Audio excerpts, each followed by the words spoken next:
Today, we're going to talk about my favorite anime movie.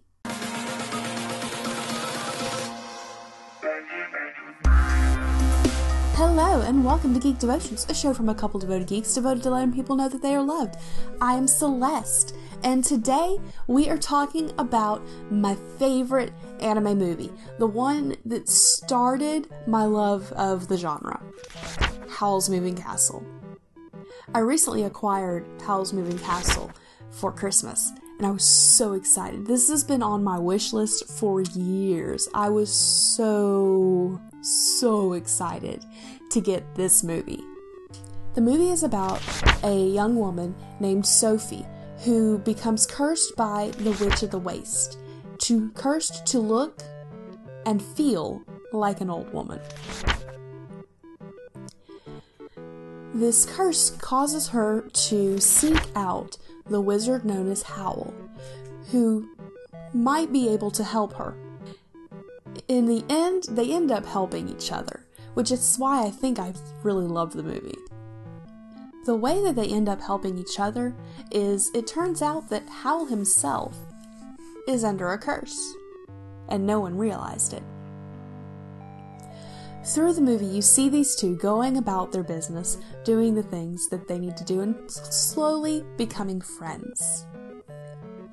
At one part of the movie, Howl has come home from fighting in the war, fighting against the war, stopping the bombs from hitting people, and just generally keeping peace. But in order to do so, he has to go into this bird form. It's more like a griffin. A really big, angry griffin. And every time he goes into this griffin form, it becomes harder and harder for him to come out of it. So one night, he comes home late, goes to bed, and Calcifer wakes up Sophie, letting her know that he is worried about Howl. Sophie goes to check on him, and finds him still in bird form, and seemingly almost in pain. She's crying and asking him, how can she help him? How can she help her friend? And Howl looks at her-ish. He's kind of like feathers.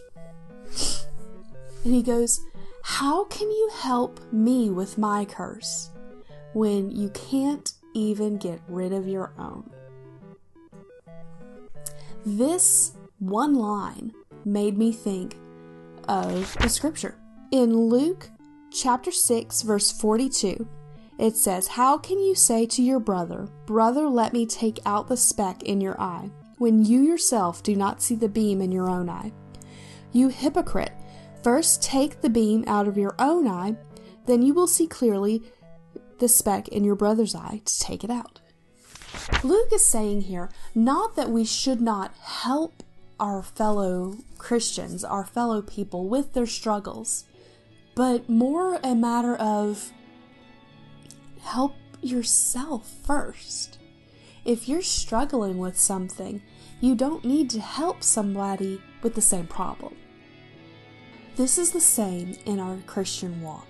We have to handle our own hearts, our own issues, before we can help anyone else with their issues. Not saying to not do it, again.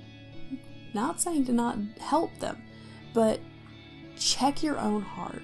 Make sure that you're okay with God before you decide to help somebody, and then go to them humbly. We were watching The Punisher a few days ago, and there was an interesting story told. A soldier was digging a hole because he had been told to dig a hole, and he soon realized that there was no way for him to get out. So he told his commanding officer, he went, hey, can you help me out? And his commanding officer goes, no, I don't have the ability to help you. Ask somebody else. And off he walks. So his commanding officer comes, and he goes, hey, can you help me get out? And the commanding officer goes, well, you better use the tools that your commanding officer gave you. And off he goes. A soldier comes by, and he's dirty and gross and icky. And the soldier in the hole goes, "Hey, can you help me get out?" And the soldier who was icky and gross goes, "Yeah," and jumps in. Well, the guy who was in the hole freaks out. He's like, "What are you doing? Now we're both stuck." And the other guy goes, "No, we're not. I've been here. I've gotten out. Now let's go." This is a good example of how we need to be. We have to get ourselves out of our own issues with God's help before we can help anybody else. Now let me just do a little bit of, I didn't actually say that. You don't have to be perfect to help somebody else. Just be mindful of where you are in your walk with Christ before you go to help somebody, because it's the difference of being able to help and being able to hurt. Well, that was your devotion for the week. I hope you enjoyed it. Don't forget to check out Comm Talk and check us out on Facebook, Twitter, and Instagram. We also have a group on Facebook called Devoted Geek Life. It is growing. It is fun. There is fun stuff almost every day. And that's about it. Oh, question of the week. The question of the week is, what is your favorite Studio Ghibli movie? Y'all have a good week. Stay devoted.